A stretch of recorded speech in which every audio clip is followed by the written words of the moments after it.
Have you ever just made a purchase, walked out the door, and then been like, wait, why did I do this? Why did I buy this thing? It's what we like to call buyer's remorse. We're going to talk about that today and more on episode 826 of today's Antidote. Stay tuned for today's Antidote, brought to you by the Renegade Success Network. Today's Antidote features a healthy dose of thought-provoking insights and information for business owners, entrepreneurs, leaders, and nonprofit professionals. Each day since March of 2020, this program has offered that one thing to help you continue on your own unique pathway to success. And now, Renegades, we bring you Bob Graham and Tom Brush. Good morning, Tom. How are you? I'm well. How are you doing today? I am good. I'm looking forward to our discussion. Really? Yeah, I go through this a lot in my own life. Okay. So I'm what? So you're what? I'm anxious to talk about it. You know, I see it from both sides. I see it from the person selling and the person purchasing. So yes, it's indeed. It's a good topic. Especially for someone who likes good customer service story. That's right. Really, customer service is all about buyer's remorse. Today. I feel preppy today. It's just preppy. Is that preppy. the word people use? Preppy from like the 80s. Remember preppy? That's why I asked, is that a word people still use? I don't know. You know, I don't have my OP shorts on. So had preppy gone out of style and back into style? I don't know. I just feel that way. I put on a dress shirt and a sweater and I feel very preppy. And I had no idea. You know, I was looking at the newspaper this morning. The Met Gala was last night. I had no idea when I was talking to you yesterday about whether you were dressed for the Met Gala, if that was actually last night. Did you go? I know you thought I followed those things closely, but I do not. Well, you know, I know there are certain things you follow closely, and then others that you don't. But I wasn't What sure. are the two things I follow closely? Taylor Swift songs. Taylor Swift songs. The other thing is usually you're pretty good about the not the celebration of the day, the day of the, I don't know. What is that calendar that says this? The National Day calendar? Yes, correct. I've gotten away from that. I don't follow it as closely. Really? Yeah, I followed it because we were using it, but now we don't use it much, so I just don't bother. Got it. Fair. I'm a fair weather fan. Well, you signing up for that email, you're not saying, do I really want to get all those emails every single day to let me know what day it is? No, it goes a step worse, actually, if you want to know the truth. They have a thing that'll integrate into your Google Calendar. You press a button and then it gives you the day at the top of your calendar. Except, for whatever reason, it shows the whole day from 12 midnight to 12 midnight as busy. And I can't find a way to undo it. So I've actually been going in once a month and removing all the days from the day calendar from my calendar. It's like a 10-minute process every month. I kid you not. I just did May's. So every month someone will say, hey, I'm trying to schedule and I just can't find an open time. And I'm like, oh, I got to do it again. So as I watched NASCAR yesterday for a couple of minutes, I was doing that. You can't just Google how to get that off your Google calendar. I've looked. I can't. I don't know what they did, but it's a joy. You can't eliminate the calendar? It doesn't show up as a calendar.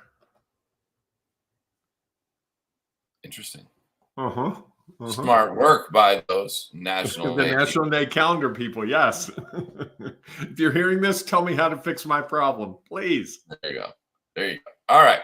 So today good morning. Welcome everyone to today's Antidote, our daily broadcast and podcast, where each weekday morning, Bob and I conversation.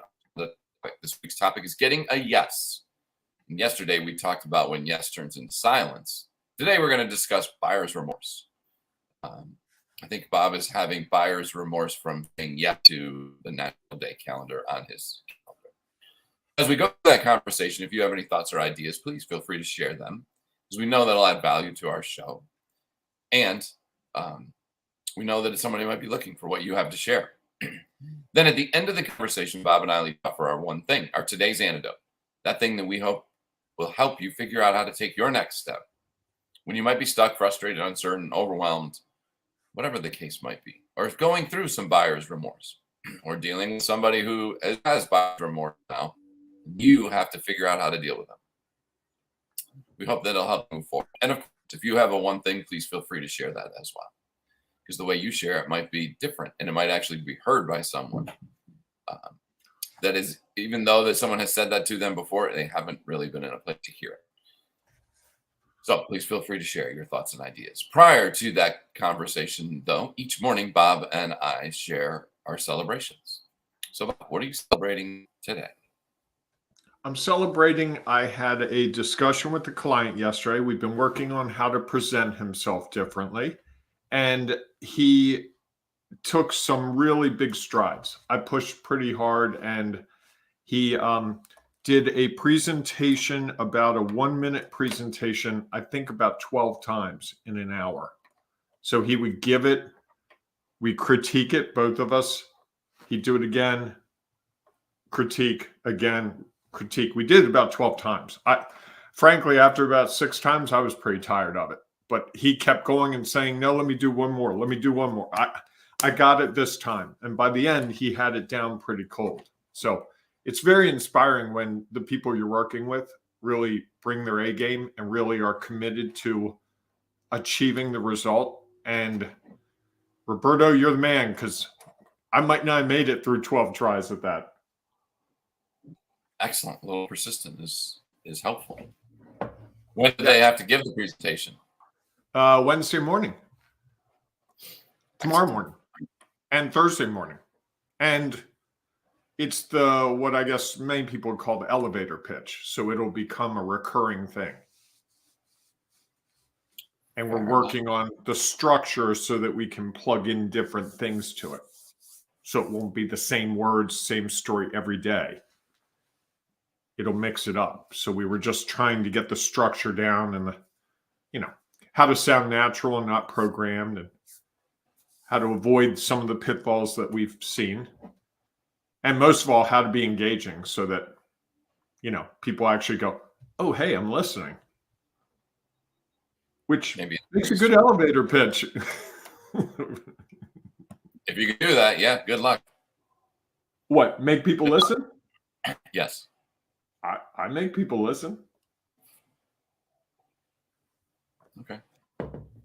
Are you sure about that? I am, because that's how I got him as a client. All of them? Not all of them, but I don't need all of them. Okay. Right? The plumber can't solve everyone's problem because not everyone has a plumbing problem today. He just needs that one person who's got that leak that drives him crazy at 3 a.m. Fair enough. So what are you celebrating? So my celebration is that I was working with someone yesterday as well that not going through the same challenge. They had a person who left. So now they're down a person, trying to figure out how to manage all the things that are going on. And one of the conversations we had is, you're not going to be able to manage everything that was going on when you had another person. So now they're a team of 5 is a team of 4. So I asked the question fairly early in the conversation. It's like, okay, so what are you not doing? And I think they looked at me like, what do you mean? I said, well, if you're adding things in and you don't have more time, and now you have more things to do, where are the priorities? And what are the things that maybe have to fall by the wayside or get delayed while you do that? And I think that was helpful. I think by the end of the conversation, they were starting to see the value of that. And I think that's not an easy thing to do. And yet I think it's a valuable, impactful thing to realize we can't do it all. There's only so much amount of actual time that we have to do it. Well, I think it's one of the things that you and I both work with people on fairly often, because it's very hard to see. When you're Sure. in that role, you have all those competing priorities and you don't want to let someone down. And I know for me, there are times when I'm like, well, they're counting on me to do this. I don't want to let them down. You and I were talking about something before the program that I really didn't want to do, but I didn't want to let you down. And you're like, well, hey, if you don't want to do that thing, don't sweat it. So that's in my head, not you weren't there, I was there. So I think it can be very difficult to just separate everything. And also I think there's the overwhelm, right? I get it sometimes where it's like, I got 20 things to do, and they all 20 things seem like they're the most important. And if all 20 things on my list are the most important, then and I know that none of them are important. Correct. And the odds of me getting done 20 are slim and none. And Yes. invariably, the 3 I do get finished are not the 3 that were most important, because I didn't prioritize. I did the easy ones, I did the quick ones, or I just did the ones that the email came in. It's like, okay, 45 minutes later, oh, I did that. Yes. And give me a good shiny object and I'm all about it. I mean, I did yesterday with something that we were working on, and I watched myself do it, and I'm like, okay. It happens. It's hard to manage. It is. I think it's one of the more difficult things when we move from a role where we're working for someone else and they're directing our actions. I always think back to when I worked at the ice cream shop in a high school, and my work was really clear. Person comes up to the counter, greet them, ask them what kind of ice cream they want, get their ice cream, take the money, tell them to have a great day or enjoy their ice cream. Really simple.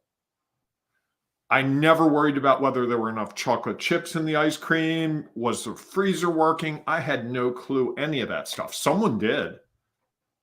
And as I moved up in my career, and it's true of all of us, it gets increasingly complex, not because work gets harder, but because you get less and less direction. And then you become the owner of a business or a leader of a team. And suddenly it's like, wait, where's that person telling me what to do?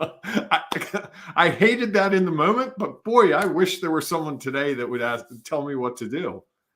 And I think that's one of the biggest transitions that people have to go through, is recognizing that you have to direct yourself, and choosing what you're going to do is one of the hardest things. It really is. Yeah, absolutely. Although I am stuck on, you're going to find this interesting. That I worked at an ice cream shop? Yes. As someone who's lactose intolerant. I wasn't back then. Oh, no. Oh. I worked at you know where Kenilworth is, right? Yep. In Towson, I worked at that ice cream shop, and we had a great deal. If you worked, you could take up to a pint of ice cream home with you.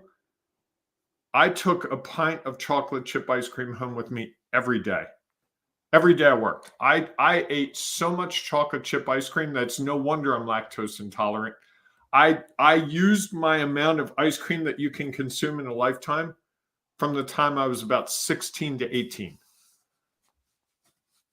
Fair enough. So whenever someone's like, every now and then I'll see someone with chocolate chip ice cream, a nice bowl of it. I'm like, oh, I wish I could have that. And I'm like, no, I had my years of chocolate chip ice cream. But yes, the irony, right? That was a brilliant strategy. Hire somebody who's lactose intolerant to work in an ice cream shop.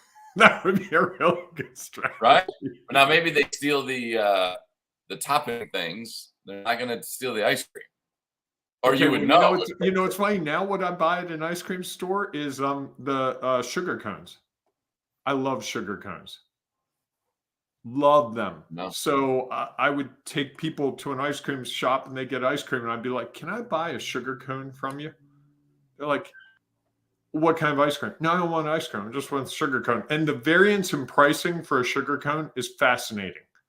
Oh, we'll just give it to you. No big deal. Or, I don't know, it's got to be $2. I've paid everything in that range. It's because they haven't really thought that through. They're like, well, who's ever going to come and just ask for a sugar cone? Nobody. We don't need to know the pricing on that. I usually offer 2 for $1. I'm like, can I get 2 for $1? They're like, well, you can see them doing the math. I think they win on that deal. I would imagine. So let's talk about our topic, buyer's remorse. May I set it up for us? How about it? Okay. I bought some. I'm going to use something that's not related to my business because I think it's easier. I bought some windows. I moved into a new condo, and the windows were rather porous, and so I bought new windows. Fairly expensive purchase, 5 figures. So we're up there. And I bought them. I'd used this company before. Everything checked out. I kind of had a sense of my pricing. I knew where it was. It made sense. They offered me financing where it was 18 months, same as cash. I felt like it was a good deal. But when the guy walked out the door, I immediately said to myself, that was the worst decision you've ever made. You got to cancel this. And I had to really work through that over the next couple of hours. And I intentionally didn't talk to anyone about it. I wanted to wrestle with it myself. I wanted to see how I dealt with it because I wanted to understand what goes through other people's heads. And I had never really taken the conscious decision. Most of the purchases I've made in my life have been with other people. So this was a fairly big purchase by myself. No one accountable but me. It was like, okay, why am I stressing over this? And the biggest reason why I was stressing over the purchase was I didn't know if I could explain it to someone else and convince them. If you would ask me, hey, I heard you bought windows. How'd your meeting go? Oh, it was okay. I got these windows. And you and I are close friends. If you had said, hey, how much did you pay? I'm curious. And I told you, and you said, whoa, that's a lot of money. What were you thinking? That was my fear. It wasn't Your fear was whether how they others could would react. What's that? Your fear was how others would react if you Yes, told them? very much so. Very much so. And I find that to be the case a lot with the decisions I make around financial things. And I think for a lot of people, that can be what buyer's remorse really comes down to. You buy something, you go home, you have to tell your wife, hey, I bought this thing. I mean, most of us don't go out and buy new cars, but you went out and bought new golf clubs, or I bought $150 pair of shoes. Like, oh, your shoes look perfectly fine, Tom. What's the deal? Well, these are really nice. I'm out on the lacrosse field a lot. I just felt like it was time to get a new pair of shoes. That justification can be difficult. And I think what's going on psychologically, and we know this from science, is that we have a moment where we question the decision because it's the unknown. The results of the unknown? The whole thing is the unknown. I mean, I bought windows from this company 7 years ago, I think. And now I'm buying them again. Reputable company, had no problem. So it should have been a very easy sale. And it should have been a 1, 2, 3, and away we go. I didn't go out and get 3 estimates. They were the only company I talked to. Even then, I had questions. And I noticed with the people that sign contracts with me to do work, everything from I've had people that I've worked with on books, I've had people where I've written content, written speeches, you name it, whatever I've done, coaching, you always can feel that moment when after they sign it, they kind of look at you and go, huh. And they're going through a moment like, did I make the right decision? Have you ever experienced that? Yeah, I think. Both as a buyer and as a seller? Yes and no. Because I think sometimes I feel like people are now relieved. Like that big sigh is a relief. Mm-hmm. It's like, okay, my issue is over. Or I have come up with a solution. Now, maybe they walk away from me or they hang up the phone or log off with Zoom, and then they have that discussion. And oftentimes I feel like they are relieved that they have made a decision to change. that they are tired of being stuck with whatever it is they're stuck with, an old Or car, without, whatever, right? or without, windows that air gets through, Or um, don't open. or don't open, that as well, or a service that they are going to need, and they're like, okay, great. Mine usually comes when I have it is when either I can't figure out how to use whatever it is, or I'm a little dissatisfied with something about it. I had there's a brand of shoes that I used to wear all the time officiating, and I used to wear them to work out. Really enjoyed them, Were they and then I got one. Docksider? I wasn't working out in Docksiders. No, I've never had a pair of Docksiders, so just saying. So sorry. Yeah, I was the non-preppy. And then the one pair I got, I'm just not. It's different. Like a little piece on the bottom of the shoe was coming off, and I'm not a return person, or someone who is be like, oh, I just got to take it back. And so I think that that's sort of the way I look at it. It's like, okay, and then I've dealt with it. I mean, I wear them occasionally, and I need to, and although they're no longer a shoe of choice or preference going forward. And so I think my buyer's remorse sometimes turns into future actions and what I take. Why are you not a return person? I don't know. Okay. Maybe because I watched, and I love my mom, and she may be listening, the number of times that we would be in a restaurant, and there weren't a lot, but there were occasionally times that, as a kid, and your parents are like, you got to send that back. If I'm like, no. And then the awkward moment when the waitress comes back, and then there's like, okay, what are we going to do? You've eaten a little bit of it, and it's not the way you wanted. And I don't know. That awkward moment to me was, I think maybe it was like, yeah, that's not going to be me. Not that I've never taken anything back, and that's not, I don't know. That's just not part of who I am, I guess. Okay. Because wouldn't you, as the person, one of the things I wish happened more often was when someone had buyer's remorse, that they called me. If they bought something from me, they called and said, hey, I'm really struggling with this right now. I'm not sure I made the right decision. Can you help me talk through it? Not to sell them at that point, just to understand it. And every now and then when you make a purchase, like I bought a piece of real estate, and the realtor called 2 days later and said, hey, how are you feeling about this? We had signed the original, I hadn't moved in, but we had signed the offer. Sure. And I thought that was kind of interesting, but it was a chance to be like, well, I'm kind of nervous. Oh, really? What are you nervous about? Well, I'm nervous about this and this and this. And talking through it, I did my own therapy session. I was like, that makes no sense. I really like the location. I like the price. It fits into my life really well. I love the ceilings, but she just basically opened the door for me to have the discussion. And she said very little for probably 8 minutes, and then said, well, it sounds like you really think it's a good idea. I'm like, I kind of do.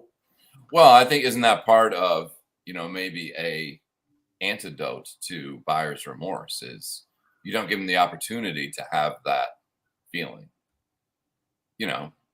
But right. So not that I was being manipulated.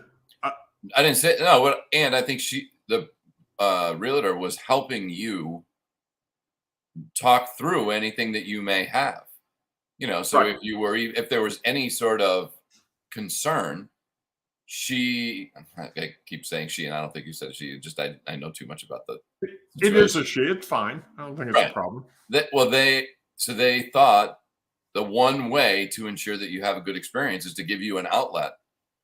If they hadn't called and given you the opportunity to talk through it yourself, to either address some of the worries that you had, or just to let you talk about how awesome it is, right? Doesn't that help remove some of the buyer's remorse? Absolutely. Yeah.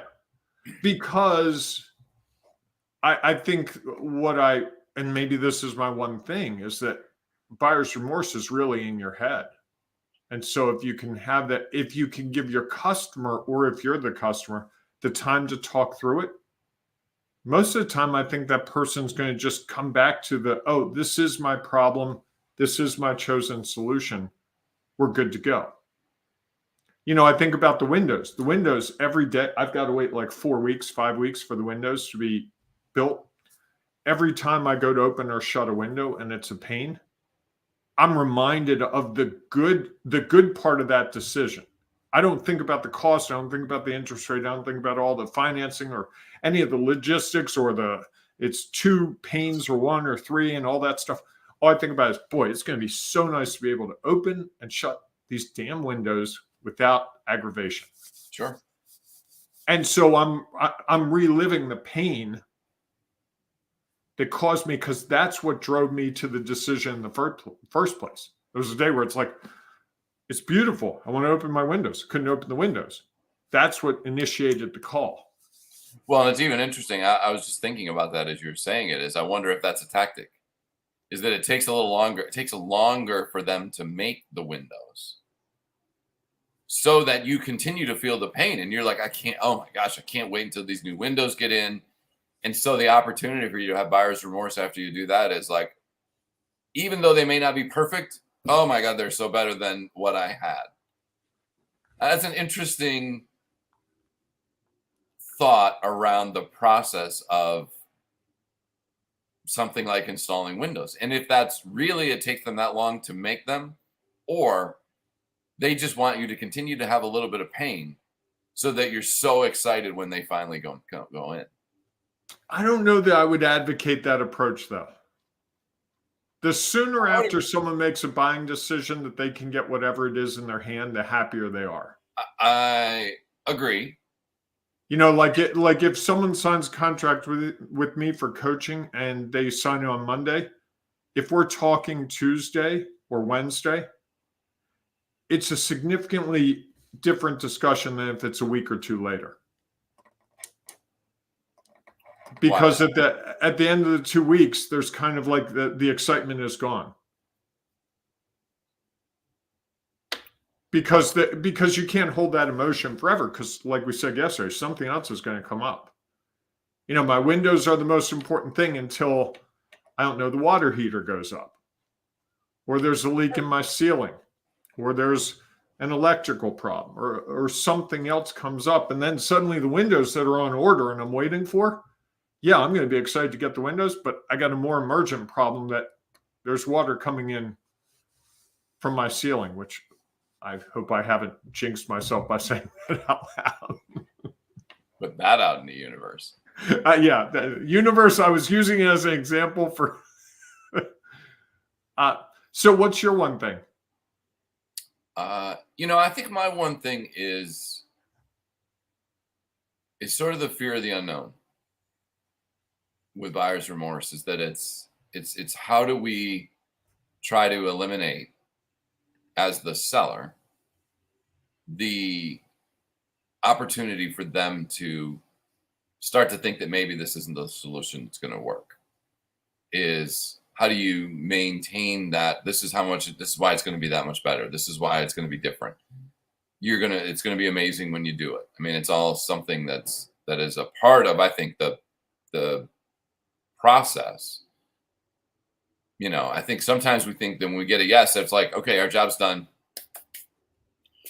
And really, in many times, that's when the job is really beginning. And how do we ensure that people continue to be happy with what they have purchased? Like your realtor who called you up and allowed you to talk about how excited you still were and how things were going. And it allowed them to get sort of a pulse on, because they want a happy buyer. Because a happy buyer is going to go back and probably give them a good review, recommend them to other people. And so I think it's in our best interest to say that, to provide the opportunity for them to be a happy buyer, and also to feel like if there is an issue, someone is to help them take care of it. Which leads right into your great customer service stories. Well, and it even applies to doctors. I had a pretty major surgery a couple years ago, and the doctor called 2 days after I got home and said, "Hey, so how was it? Any questions? Any problems?" And I said, it's kind of a weird call. Do you do this for all your patients? He said, "I do." And I said, "I'm curious why." He said, "Well, one, I want to know. And two, we're in a very competitive environment where we get reviews. And I want to know what's coming. And so much of what people get frustrated by could be resolved by a simple phone call. They didn't realize that you should take the medicine with food," he said, was one example. Or they didn't realize they shouldn't go up and down steps. So when they say, "Well, I feel great, except I can't go up the steps," he can say to them, "You need to wait a couple days." And so he's managing expectations after the purchase being a surgery. Sure. And I think that's something we don't generally do enough of, is what is that expectation? Because I think that, with the windows, I'm expecting them to be the greatest things since sliced bread. Yeah, they're going to be great, but they're going to be energy efficient, and they're probably going to save me money on my electrical bill. But it's not going to be like I never pay for electricity ever again. It's going to be, Sure.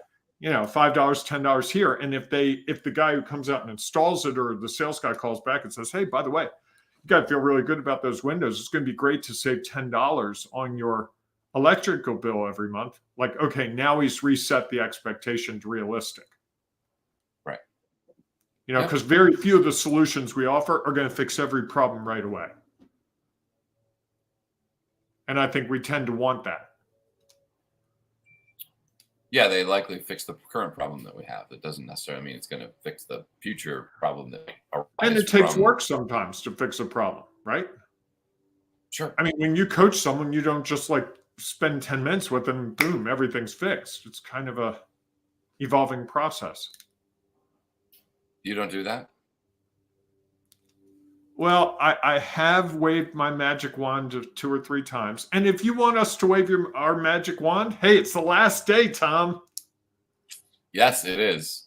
It's the last day. Folks, you got till midnight tonight. It's coming to a close. Last chance to get your hands on. Sculpt your renegade pathway. Own your day. That's right. The important thing is own your day. If you're struggling to figure out what you need to do in the day, how to do it, when to do it, why it matters, we've got a program for you. We can work with you over the course of 17 weeks to help you figure out what's important in your day and figure out ways to actually take the steps to do it. And we've done this very successfully with people. Everyone from a person who went from she was working every day to wanting to work every other week, and she still has a thriving business, to people who are managing their days. And we have someone in the group who's got 3 different things that he's doing, 3 really important things. And he manages his day powerfully and still has time to go out to dinner, run in the morning, meditate. All those things are important to him. So it can be done. And if you're struggling with that, we're here for you.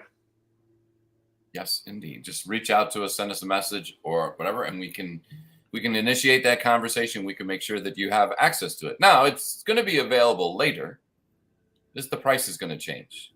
Oh, that's right. I forgot about that. Correct. So saving $500 now, right? Correct. That's a lot of money. Yes. Who approved that? I think I did that when you weren't paying attention. So. Me not paying attention? I find that hard to believe. It was a momentary laugh. Moment. There you All go. right, everyone. Thanks so much for being a part of our show today. If you have anything you'd like to add to this, please feel free to put it in the comments. If you're listening to our podcast, we know that unfortunately there is nowhere to comment in a podcast. So please join us inside our Ring of Renegades Facebook group, where you can share those thoughts and ideas, and maybe you'll pick up some things along the way. So we look forward to seeing you inside of that group. If not, we'll see you tomorrow morning, 7 a.m.-ish Eastern time, for our next episode of today's Antidote. Hey, go out, everybody, and embrace the renegading you, because it's going to be a great day, and it's so worth it. It is. All right, everyone. Enjoy the day. We'll see you soon. Thanks for listening to today's Antidote, powered by the Renegade Success Network. The Renegade Success Network helps you confidently create your own unique pathway to success. To learn more about the Renegade Success Network and how you can take your next step, follow us on Twitter, connect on LinkedIn, or join the Ring of Renegades Facebook group. For full details on how you can join our community, go to renegadesuccessnetwork.com. Embrace the renegade in you.